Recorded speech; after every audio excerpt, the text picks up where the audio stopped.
नदी के किनारे वाली छांव। एक छोटा सा गांव था जो एक शांत नदी के किनारे बसा हुआ था। गांव के लोग बहुत साधारण थे, लेकिन उनकी जिंदगियां बहुत खुशहाल थीं। एक दिन गांव में एक अजनबी आया जिसका नाम राहुल था। वह एक लेखक था जो अपने नए उपन्यास के लिए प्रेरणा ढूंढ रहा था। राहुल नदी के किनारे बैठे हुए एक पुरानी महिला से मिला जिनका नाम दुर्गा था।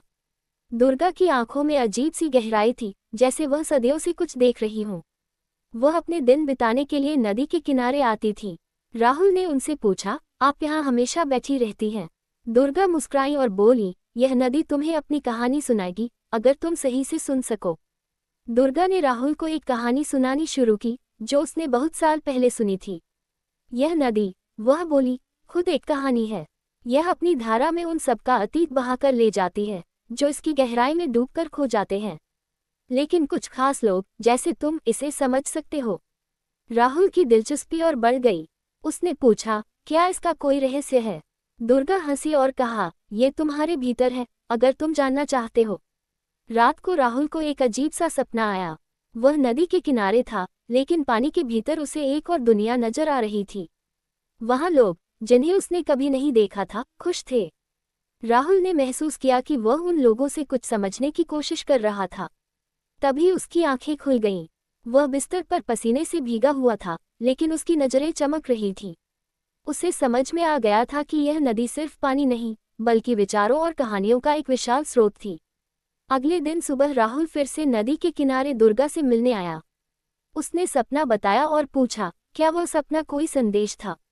दुर्गा मुस्कुराई और बोली, यह तुम्हारे भीतर के कलाकार की पुकार है। तुम्हें बस ध्यान से सुनना था। अब तुम जान चुके हो कि हर कहानी और हर विचार एक नदी की तरह है, वे हमें हमारे भीतर के सत्य से जोड़ते हैं। राहुल ने गांव छोड़ दिया और शहर वापस लौट आया, लेकिन अब वह पहले जैसा नहीं था। उसने अपने लेखन में एक नया दृष्टिकोण पाया था।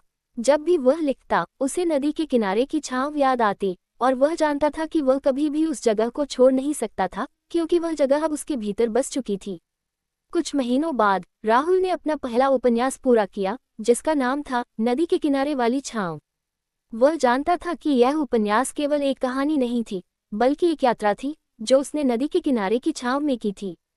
वह अब समझ चुका था कि हर नदी में एक कहानी छुपी होती है, बस हमें उसे समझने की जरूरत होती है।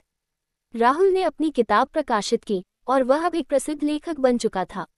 एक दिन जब वह फिर से नदी के किनारे आया, उसने देखा कि अब और भी लोग यहाँ आकर दुर्गा की कहानियां सुनने लगे थे। ये चक्र कभी खत्म नहीं होता था। नदी हर किसी को अपनी कहानी सुनाती और हर व्यक्ति उसे अपनी तरह से समझता।